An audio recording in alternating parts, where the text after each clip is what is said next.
From Kern Government Television, welcome to this week's Kern County Board of Supervisors meeting, originating from the County Administrative Center located at 1115 Truxtun Avenue, Bakersfield, California.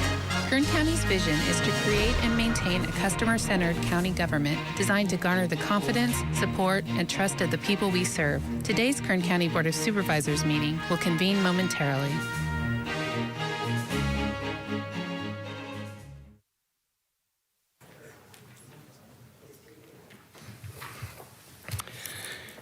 Board to reconvene. Madam Clerk, please call the roll. Supervisor Peters. Here. Supervisor Scrivener. Here. Supervisor Maggard. Here. Supervisor Couch. Here. Supervisor Perez. Thank you. Good afternoon and welcome to the Tuesday, July 27th, 2 p.m. meeting of the Kern County Board of Supervisors. We'll first hear from County Counsel Margot Razon for a report taken on action in closed session. Good afternoon. This morning you met in closed session on items number 32 and 33. There is no reportable action. Thank you. We'll begin by considering the consent agenda. All items listed as a CA above the items are considered to be routine and non-controversial by county staff. Consent items will be considered first and may be approved by one motion. If a member of the public wishes to comment or ask questions regarding an item on the consent agenda, they may do so prior to a vote being taken. A member of the board may remove any item from the consent agenda and it will be considered in listed sequence with an opportunity for any member of the public to address the board concerning an item before action is taken. A member of the public may also comment on any closed session item. At this time, I'll read the consent agenda item numbers, and that is item 4 on page 4, items 5 through 11 on page 5, 12 through 17 on page 6, 18, 19, 21, 22, and 24 on page 7. And lastly, items 25 through 33 on page 8. And I would also like to note that the title of item number 16 has been corrected to reflect that it is in District 1 instead of District 3. Is there anyone in attendance that would like to speak regarding the consent agenda? Okay, would any members of the board like an item removed for discussion? Mr. Chairman, I have a question. Yes. Mr. Pope, was the item on this agenda consent item for the low bid to be considered, and does that item need to be pulled? No, it's not. It is not on this agenda. Very good. So the item I was concerned about is not on this agenda. I am happy to move the approval of the consent agenda. Thank you. Is there a second? Second. Please cast your votes. The motion is approved, 4 ayes, 1 absent, Supervisor Perez. Okay, we'll now consider item number 1, public presentations. This portion of the meeting is reserved for persons to address the board on any matter not on this agenda, but under the jurisdiction of the board. Board members may respond briefly to statements made or questions posed. They may ask a question for clarification, make a referral to staff for factual information, or request staff to report back to the board at a later meeting. Also, the board may take action to direct the staff to place a matter of business on a future agenda. Speakers are limited to 2 minutes. Please state and spell your name prior to making your presentation. Is there anyone in attendance that would like to speak under public presentations? Okay, seeing none, we'll now consider item number 2, and that is board member announcements and reports. Any comments or questions from the board? Okay, next is item number 3 under Planning and Natural Resources Department, and that is a request from Raceway Solar 2.0 Solar Project by the AES Corporation, formerly S-Power Development Corporation, to change various permitted uses for the construction and operation of 6 solar photovoltaic power generating facilities, which would produce a combined total of approximately 291 megawatts of electricity with up to 291 megawatt hours of energy storage on 1,330 acres of land located between Rosamond Boulevard and Avenue A, in between 70th Street West and 90th Street West, adjacent to the community of Rosamond in unincorporated Kern County. And for that, I will turn it over to Mr. Murphy. Good afternoon, Chairman Peters, members of the board. I have with me today Mr. Terrence Smalls. Mr. Smalls is a supervising planner within our department. It was he and his team that served as the primary points of contact for this project, and so he is with me today to help with the presentation. So as you mentioned, Chairman Peters, the request before your board today is the Raceway 2.0 solar project. The applicant is AES Company, which was formerly known as S-Power. They processed some additional projects within the county under that title. The proposed project is a little bit different than what you read in, and I'll explain the reasons why. The proposed development consists of 5 separate project sites that are all located within the Rosamond Willow Springs planning area. As shown on our vicinity map, the proposed development is located between Rosamond Boulevard to the north, Avenue A to the south, and between 90th Street West and 70th Street West. In total, the proposed development that is before your board today consists of 1,251 acres, and that project would generate a proposed 270 megawatts of renewable energy and does not include the construction of any operations or maintenance facilities at this time. So again, the final proposed development before your board is different, or it's a modification to the original proposal that was submitted for staff's review back in 2018. As shown in this original project design, the proposed project originally consisted of 7 sites with a combined footprint of 1,851 acres and 400 megawatts of proposed renewable energy. Subsequent to the distribution of the notice of preparation, the project applicant revised the site layout to address some of the potential compatibility concerns that were raised during that comment period. A second notice of preparation showing these changes to the project footprint was prepared by staff and was circulated for public review. Based on that revised site layout, the draft EIR that was prepared for this project analyzed a total of 6 separate development sites. However, subsequent to the distribution of the hearing notice for today's meeting and the meeting before the Planning Commission, the project applicant revised the site for a second time. They formally withdrew site number 6, which was the site located closest to Rosamond Boulevard. That is how we got to where we have 5 sites today. But again, the original hearing notice said 6, so it was believed that we needed to make sure that we carried that forward as part of the application. But again, site 6 has specifically been withdrawn by the applicant, and there is no action for your board to consider on that site. So a complete listing of the requested discretionary actions can be found on pages 7, 8, and 9 of your staff report. But in summary, those requested actions include 5 specific plan amendments to the Willow Springs specific plan that would remove the 4.4 comprehensive planning area map code designation. The project includes 5 changes in zone classification from E to A on approximately 933 acres.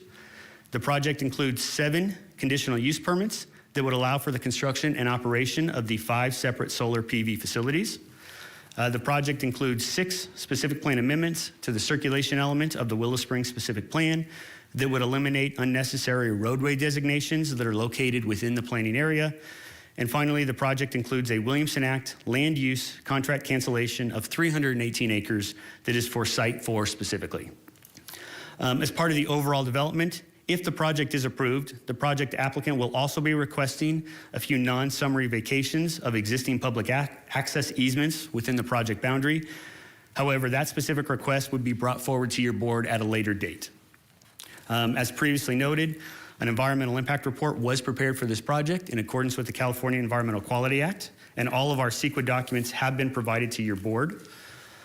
While most of those project impacts can be reduced to a less than significant level with the implementation of our required mitigation measures, staff has determined that implementation of this project would result in significant and unavoidable impacts, which include project and cumulative impacts to aesthetics, project and cumulative impacts to agricultural resources, cumulative impacts to air quality associated with temporary construction activities, cumulative impacts to biological resources, which include the loss of foraging and nesting habitat, project impacts to noise associated with the temporary construction activities that would occur on site, and finally, cumulative impacts to wildfire due to the project's rural location and limited infrastructure area. The final EIR itself contains 53 mitigation measures that are designed to reduce the project and cumulative impacts. That proposed mitigation measure and monitoring program has been attached to your staff report as Exhibit C for your consideration. Additionally, the recommended Section 15091 findings of fact and Section 15093 statement of overriding considerations have also been attached to your staff report for your review. As part of the processing of this request, staff sent hearing notices to all of the affected agencies, interested parties, and property owners within 1,000 feet of this project site. When the staff report was being prepared, staff had received at that time 4 letters of support. We received 11 community comment letters that expressed some concerns and potential opposition. We received a letter from the Defenders of Wildlife stating that the 1-to-1 required mitigation measure for the loss of Swanson's hawk habitat, foraging habitat, they did not believe was sufficient to reduce biological impacts. Then in addition, last night we received some additional correspondence, which I have provided to your board today as a handout. We received a 92 letters of support from the iron workers. We received letters of support from 4 additional Rosamond residents. And then we received letters of support from the Tehachapi Warriors Booster Club and the Greater Tehachapi Economic Development Council. The comments that were submitted by the residents expressed concern over potential visual impacts, dust management, loss of habitat, encroachment into the residential areas, and potential traffic that would be generated during construction and operation of the proposed project. Staff has incorporated all of our standard mitigation measures to address these concerns to the extent feasible under CEQA, and I would note again that the project applicant tried to make some adjustments to their proposed design to help address those concerns as well. I would like to note for your board's consideration that this project does include mitigation measure 4.13-2, which is the cumulative impact charge that was discussed last year in your board. This project was one of the 10 projects that was in process in December when your board discussed this item and was evaluated separately from how potential future projects could be mitigated. This project itself includes a proposed one-time payment of $620 per net acre. Again, this is in contrast to the annual payment of $550 for new projects. While this measure is being proposed by staff, it is within your board's discretion to individually evaluate the appropriateness of this provision and adjust it accordingly if your board sees fit. All of our other standard mitigation measures have been included to address these concerns. Some of those requirements would include visual fencing located adjacent to residential uses, requirements to submit fugitive dust control plan, valley fever training and payment of a public awareness fee, one-to-one mitigation to offset Swenson's hawk foraging habitat, requirement to submit decommissioning plans, the establishment of a noise disturbance coordinator, and the requirement to mail construction schedule to surrounding property owners, requirements for a fire safety plan, payment of our sales tax, 50% local hire provision, and then the requirement to do a video construction log and then replace any roadways back to the level they were when project construction started. The Kern County Planning Commission considered this request during their July 8th hearing. One individual in attendance, an RMAC member, spoke in opposition to the project, with the main concern being the removal of future road reservations along Holiday Avenue, and also requested that all solar development be located west of 90th Street West. By a vote of 3-0, with Commissioner Sprague and Commissioner Ashley absent, the Kern County Planning Commission recommended that your board approve this proposed project. This completes staff's presentation. Our project applicant has a PowerPoint presentation that they would like to present to your board. I would be happy to answer any questions that your board will have, and I will be prepared to read a final recommendation after consideration of all public testimony and any comments from your board. That completes staff's presentation. Thank you, Mr. Murphy. Supervisor Scrivener? Thank you, Mr. Chairman. Mr. Murphy, I just have one question for clarification.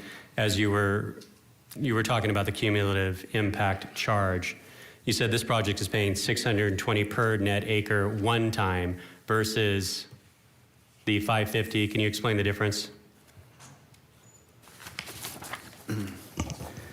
Supervisor Scrivener through the chair. Yes, back in December when your board brought to the attention of staff over concerns regarding how our public services were being addressed, given the fact that these solar facilities are exempt from local property taxes, staff began the evaluation and started working with our assessor's office to determine what a potential more appropriate mitigation measure would be to fully offset those impacts. Prior to that, we were maybe requiring, and I forget the number off the top of my head, but maybe $25 per net acre that was calculated out. When we started that process, we had 10 projects that were already currently in processing with their environmental impact reports and were further along than projects that had recently submitted applications to the county. So when we identified that we believed that the actual offset would be about $550 paid on an annual basis for the size of their development, your board provided some direction that, hey, these projects, these 10 that were already in processing, some of them may had power purchase agreements already. They had other considerations when they started their project. And so it might not be the most appropriate measure to require on them. So you directed us to individually work with those particular projects to see if we can find a measure that works for them, but also helps meet our identified shortfall. So this project, again, requires an annual pay or a one-time payment of $620, and it does have a few you can calculate out for some of the acreage and things along those lines. But as a rough estimate, just doing the calculation based on the proposed acreage, that equates to approximately $740,000 for this particular project. Thank you. And that was what I wanted to make sure was clear, because I wasn't sure if it was when you first said it, is that this is a $620 per net acre one time versus after the 10 projects that you spoke about, after that it's $550 per acre on an annual basis. Supervisor Scrivener through the chair, that is correct. And we had a project that was approved last month that had that same provision in there. That paid the $550 annually. Correct. Yeah, that was the one that was in relatively the same area, in the Rosamond area. That is correct. Thank you. Thank you, Supervisor Scrivener. Any other questions or comments from the board before we move along? Okay, if the company would like to come forward and do their PowerPoint, this would be the time.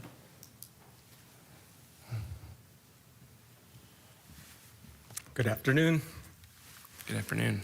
Good afternoon, Chairman Peters, members of the board. My name is Dallas Pugh. I'm the permitting manager with AES, assigned to the Raceway 2.0 solar project. Over the last 2 years, I've been working with Mr. Murphy, Ms. Opiat, Mr. Smalls, and Ms. Slayton on the environmental impact report and the conditional use permit application packages. Before we dive into the presentation too much, though, I wanted to take a moment to just thank staff personally, not only for the technical aspects of the project, but also for the public outreach. They really were our eyes and ears to the public's concerns, so thank you very much. Next slide. Before we get into some of the project details, I just want to go into a little bit of who we are as AES. I know that's a new name around the county, so I wanted to dive into that just a little bit. Next slide. As of January 4th, 2021, S-Power, which is a name that I think everybody here is a little bit more familiar with, has become part of AES's clean energy development business in the U.S. AES has been a joint owner of S-Power since 2017. However, with the announcement of our expanded partnership, we've formed one of the leading renewable energy platforms in the United States, allowing us to work better together with our customers to create the carbon-free future that our world needs. As everyone here probably knows, Kern County and S-Power have had a very long history together. And I'm here today to tell you that we are the same team, just under a new and more expansive name, and our contributions to Kern County will continue under this new mantle. Next slide. Quick overview of AES's portfolio.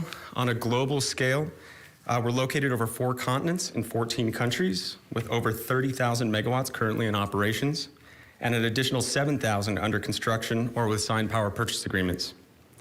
Here in the United States, we have nearly 400 renewable energy projects operating across 20 states with an additional 4 gigawatts of new power purchase agreements anticipated in 2021.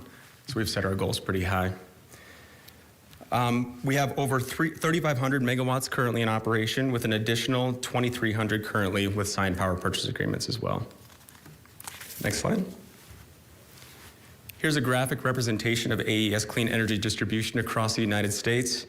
As you can see, we have a diversity of project facilities and combinations of renewable technology as well at our facilities.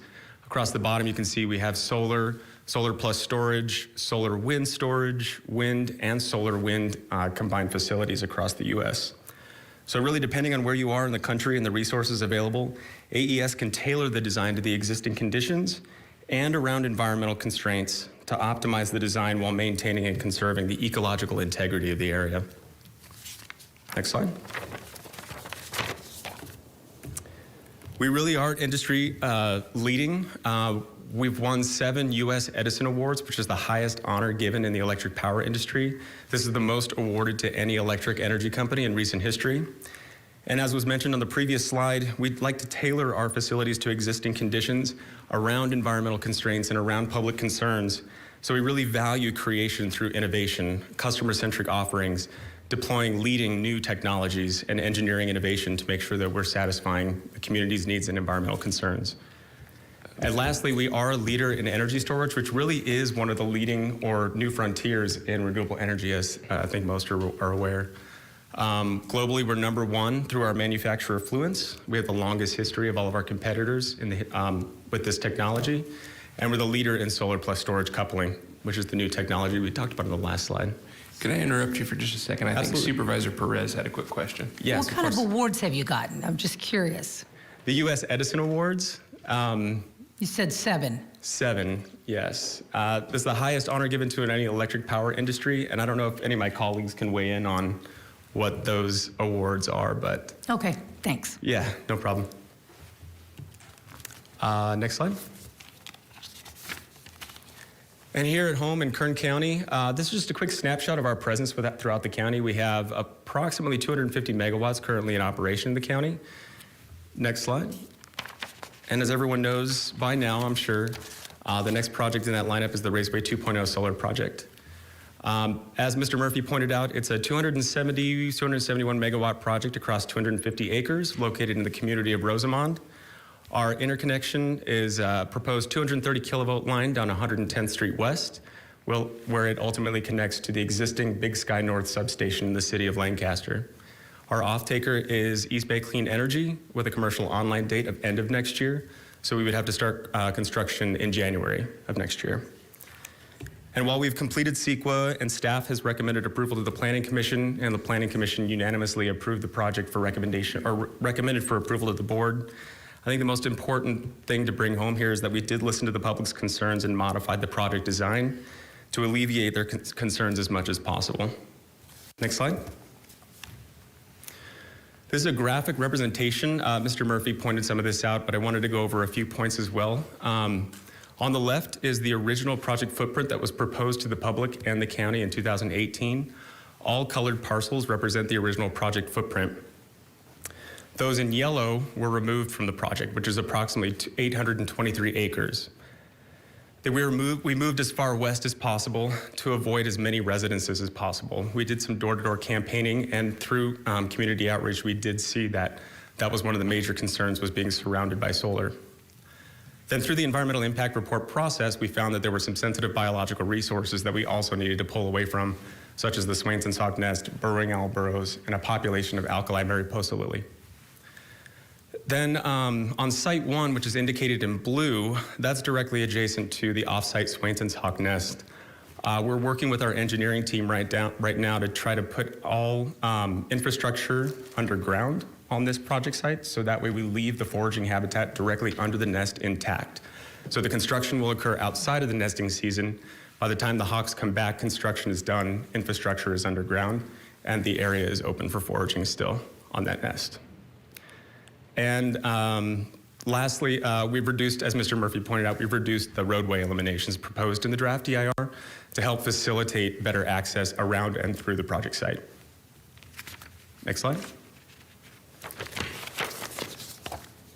So as previously mentioned, S-Power had a long-standing relationship with Kern, and under the new AES mantle, we intend to continue our partnership through contributions to local communities. AES prides itself on being a good, quiet, and responsible neighbor, and it is our job to take all necessary measures to ensure our strong community relationships. Next slide. AES has donated hundreds of thousands of dollars to schools, charities, and community groups like local hospitals, community beautification, Little League, Sheriff's Department. This here is not by no means an exhaustive list. We do have a couple of other things that we've recently done. We're contributing to the Kern County Fair, sponsors to the Kern County EDC Annual Dinner, Kern County Energy Summit sponsor, but the buck doesn't stop there.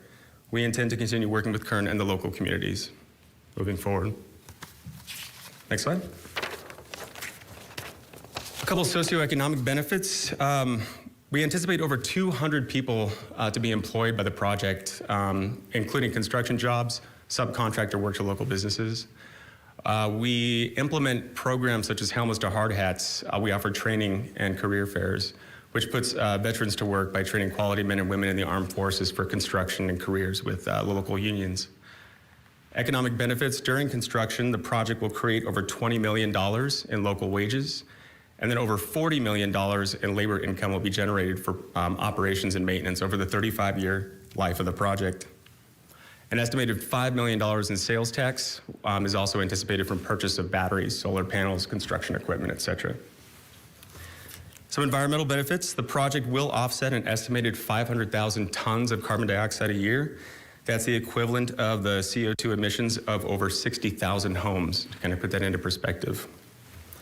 And lastly, the project will improve statewide grid reliability with clean energy supplied with clean energy storage, lessening our dependence on fossil fuels. Next slide. Again, this isn't an exhaustive list, but these are just some safety concerns that did come up during public outreach.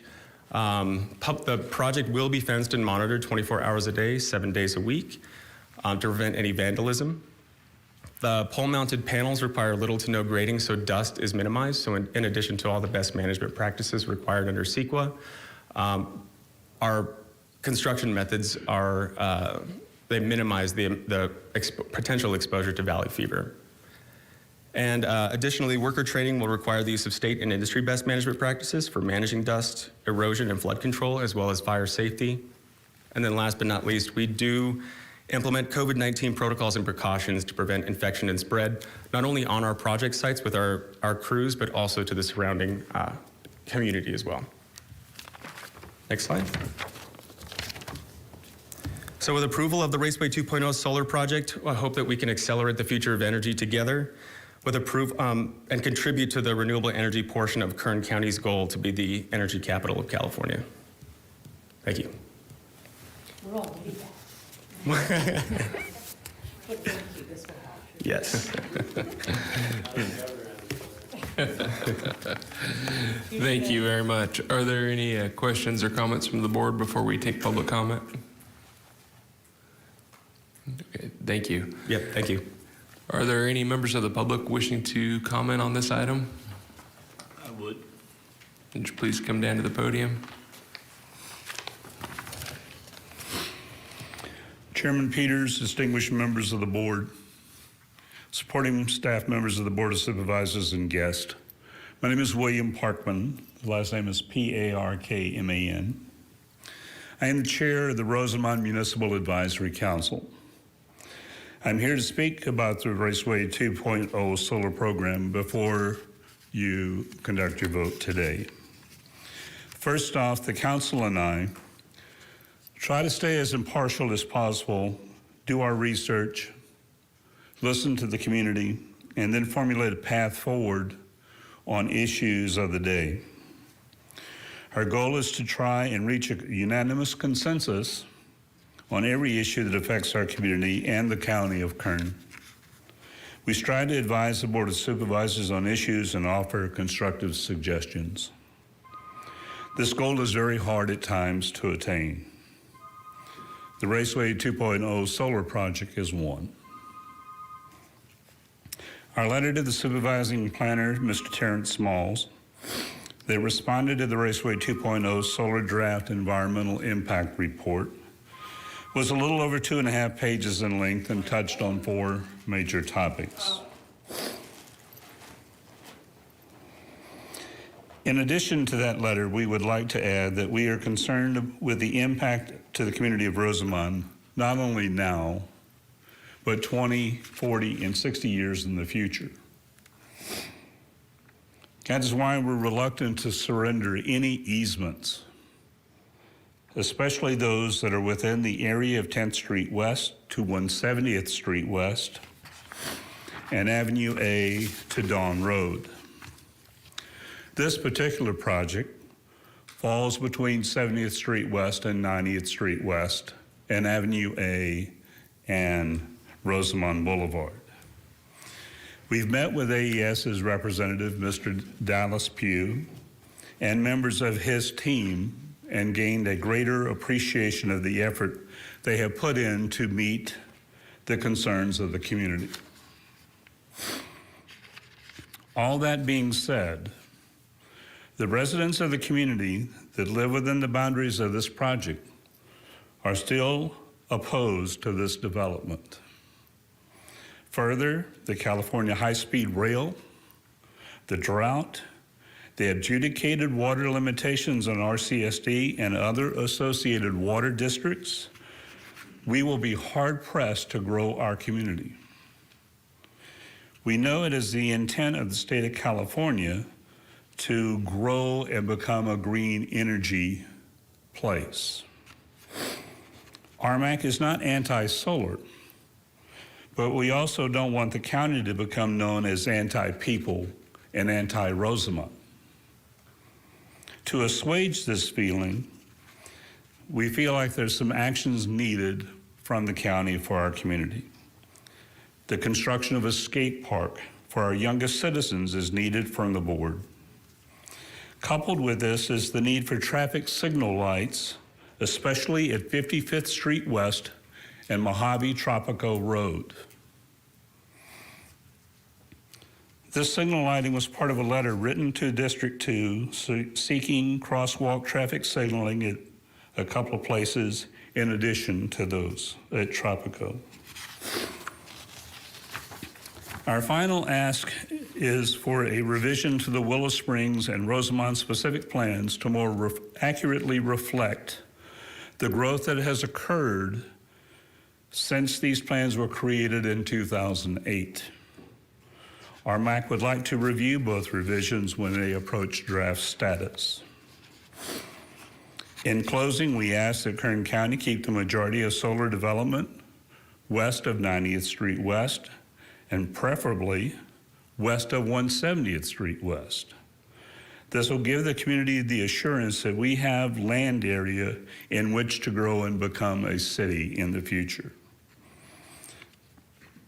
One specific area that we would like you to take a closer look at is Area 5 or Site 5 and see if something can be done with that. Thank you. Thank you. Any other speakers wanting to comment on this item?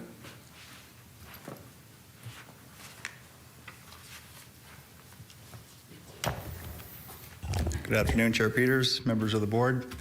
My name is Brian Holt, B-R-I-A-N-H-O-L-T. I represent the International Brotherhood of Electrical Workers, Local 428. We represent close to 1,000 Kern County residents and their families. We stand in strong support of this project. It was mentioned about the local hire. I'm happy to report. Before we came here this afternoon, I ran a quick little snapshot of what's actually going on today in the industry out there in Eastern Kern. We've got 401 workers out there working, 70% Kern County residents, and then when you add in Antelope Valley, it bumps up to 85%. So keeping that money local is important. This project is just a continuation of that. Clearly, the training opportunities that it affords us, can't say enough about that. Little shout out to my apprenticeship and all the other building trades. Also, if I would have known the iron workers were going to bring 91 letters, I would have brought more fire and power. Sorry about that. But anyway, so again, we don't just train just for solar. Those same folks that we've trained over the last 10 years on all these projects you guys have permitted, they're building the Amazon facilities. They're doing the earthquake repair out at China Lake. They're, the high-speed rails come in, any of the carbon capture stuff. I mean, all the big stuff that comes, this is just kind of the one piece of the puzzle, and we're glad to have it and appreciate support for the project. And so on behalf of the 1,000 Kern County residents and their families, we ask that you approve the project. Thank you. Thank you. Supervisor Scrivener? Zach, do you mind if I ask a quick question? No, I'm waiting until after public comment. Got it. Thank you. Gotcha. I'm sorry. Thank you. Is that the traditional split, Brian, that you're seeing now, sort of 70-15 for the total of 85 out in the Eastern Kern solar projects? So when we do recruitment events out there, and we partnered with most of you at some point in your staff over the last 10 years on doing recruitment events, you can't really keep the Lancaster Palmdale folks out there. Those are the bigger of the kind of areas, Right. population centers. So I mean, you can only get so much out of Mojave, so much out of Rosamond to hit, the numbers that we would like to, but Sure. that doesn't mean that really next in line. I mean, the way our books and dispatch works, local residents first, and then next would be Lancaster Palmdale. I mean, it's all still economically, I think, still tied together. Even though those are kind of local hires themselves, or that's how it feels to me. I think they are. As it Yeah, that's relates right. to our relationship Sure, with them on these they might projects. be a different county resident, but they Sure. can throw a stone and hit the project. Got it. Well, that's very encouraging. What do you anticipate the numbers to be on this project? Would you anticipate the same breakdown? Percentage, absolutely, yeah. I mean, if we just 70-15 to 85? yeah. Okay, thank you. Any other questions? Thank you, Brian. Thank you. Could we have our next speaker, please?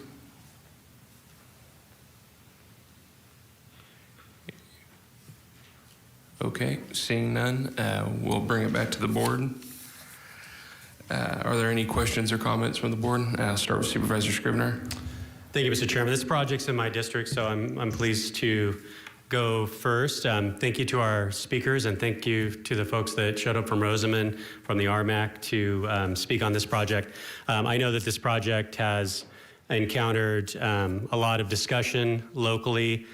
Frankly, there was a lot of local opposition to the project based on a lot of different factors. I think the one chiefly being the proximity to residential housing.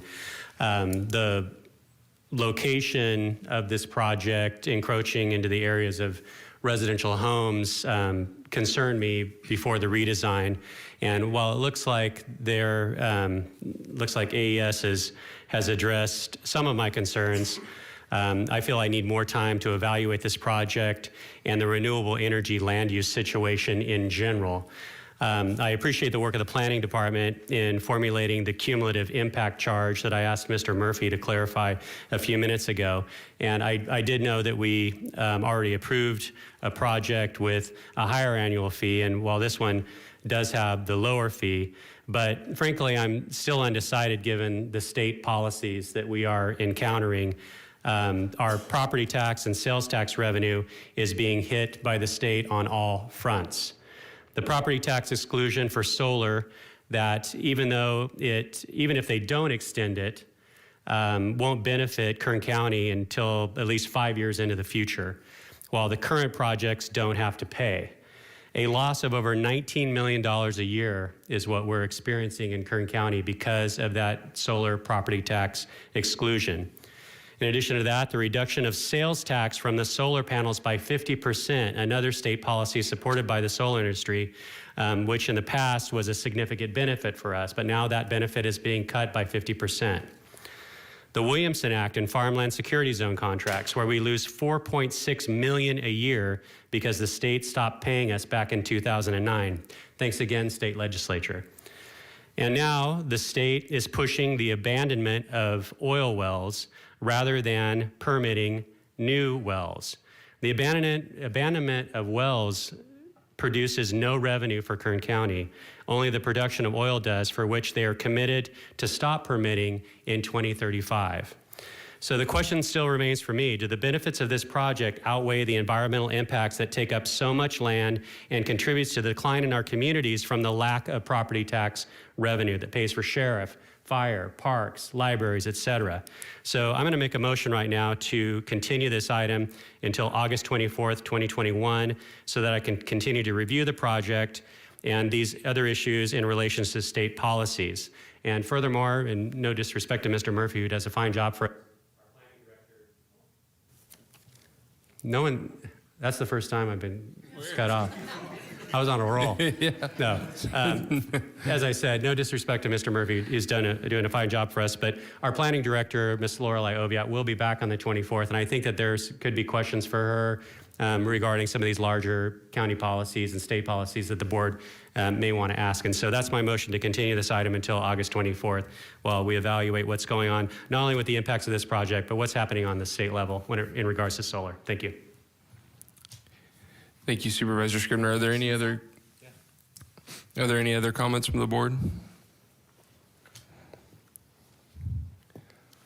Okay, I would just like to echo some of the points that Supervisor Scribner made, and I believe that regarding some of the decisions of the state and with regards to energy industries here specifically, I would like a little bit more time to review what degree our involvement at the county is in the best interest of residents here. And so with that, I would second Supervisor Scribner's motion, but I would like to thank AES Solar for, it sounds like they have been listening to the community, sounds like they've been working well with the county, and I'd like to thank our staff for working on this as well. But given the extraneous circumstances that we've been presented with, I think this would be in our best interest to reconsider.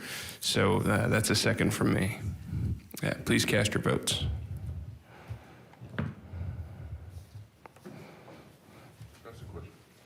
Yes, Supervisor Couch. The motion brings this item back on, what did you say it was, August? August 24th. Thank you. The motion is approved. All ayes. Thank you. Okay, we will now consider item number 20 under the General Services Division, and that is a report on achieved utility cost savings through a partnership with Procure America. And for that report, I would like to call on our General Services Director, Mr. Jeff Hill. Jeffrey Hill, Chief General Services Officer. Chairman Peters and members of the board, this is just a brief presentation on recent efforts the General Services has undertaken with one of our business partners, that's Procure America. Procure America provides California State Association of Counties, or CSAC members, with strategic cost reduction consulting in six different cost categories. Procure America is compensated with 50% of actual savings realized on a shared in-savings program. So actual savings, it's not theoretical, it's genuine savings that we realize, and we split the cost with them, or split the revenue with them. The county commissioned Procure America to conduct a utility rate survey to identify savings opportunities within PG&E's recent time of use rates changes. A bit technical, but and to review past billing for overcharges and other errors. They analyzed the county's historical data usage in light of regulations and these specific rate structures from PG&E. For a limited time, PG&E allowed customers to opt in and opt out of various rate changes or rate schemes. And from April 20th to March 21st, they performed this analysis on a meter-to-meter basis. This accommodation, PG&E's accommodation, gave the government agencies the opportunity to strategically select which rate we were going to be on any given rate meter. They identified savings opportunities on 45 accounts from the county, resulting in a savings of approximately $153,000, genuine, true, off the permit or off the meter changes.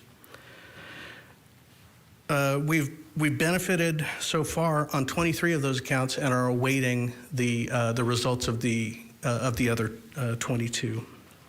They also identified billing errors and overcharges on 1 meter for the county, resulting in a savings of $600,000. These refunds and credits will be applied to our bills, and then Procure America will be paid by the utility budget for the balance of the benefit that we've experienced. Therefore, it's recommended your board receive and file this report. I'm available for any answers you may have. We are looking at other areas currently that Procure America, other business lines that they have. But at this point, it's only been the utilities. So it's a good report. Thank you, Mr. Hill. That was going to be my question, is if there are any other opportunities where we could utilize that. Sounds like it was a pretty productive arrangement on our part, so hats off to you. Looking forward to hearing more about it and what other opportunities there are in the future. Specifically, telecommunications is up next, and we're working with ITS and the other parts of CAO to tee that up. Great, thank you. Are there any members of the public that would like to speak regarding this item? Any questions or comments from the board? If not, I would entertain a motion to, a motion on staff's recommendation. So moved. Is there a second? Second. Please cast your votes. The motion is approved. All ayes. Thank you. Our last item to consider is number 23 under the Human Resources Division, and that is a request to employ retired county employee Andrew Thompson, waiving the 180-day waiting period in order to fill a critically needed position as Deputy County Counsel 5, Step E, effective July 27th, 2021 through June 30th, 2022. And for that report, I would like to call on Human Resource Manager Devin Brown. Good afternoon, Chairman Peters, members of the board. The item before you is a request to rehire an employee with the County Counsel's Office, Mr. Andrew Thompson, who was a Deputy County Counsel who worked diligently with the Sheriff's Office on the DOJ settlement that you're all familiar with. The County Counsel's Office is requesting to bring him back due to his experience and knowledge of that settlement agreement and help them administer it during the critical time period that they have to remain compliant with that settlement. So we're bringing this to you off consent because it's required by the pension reform law of the state of California because Mr. Thompson has retired less than 180 days from today's date. So we're asking for you to find that his rehire is critically necessary to the county's ability to perform that function and to approve his rehire effective today's date as a Deputy County Counsel 5, Step E, for a period expiring June 30th of next year, 2022, and a maximum of 960 hours during this fiscal year. Happy to answer any questions, and Ms. Rezon is also available as well. Thank you, Mr. Brown. Are there any questions from the board? Or any, I don't see any members of the public wanting to comment on this? A motion on consent. I think we would need, actually, it'd be the motion for staff's recommendation, correct? But everybody has to consent, right? Oh. I'm just gotcha. kidding. You're right, I got it wrong. Actually, only 3 of us. Motion on, Right. motion on staff's recommendation. Thank you. Please cast your votes. I'm a little rusty. The motion is approved. All ayes. I'm still new. I'm trying to make sure I do it all right, so Kathy doesn't yell at me. Okay, well, having no additional items to consider, I'll adjourn a motion to adjourn to Tuesday, August 10th, 2021 at 9 a.m. So moved. Without objection, we're adjourned.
Technical Services Division provides agents with investigative expertise and specialized gear, such as communications equipment.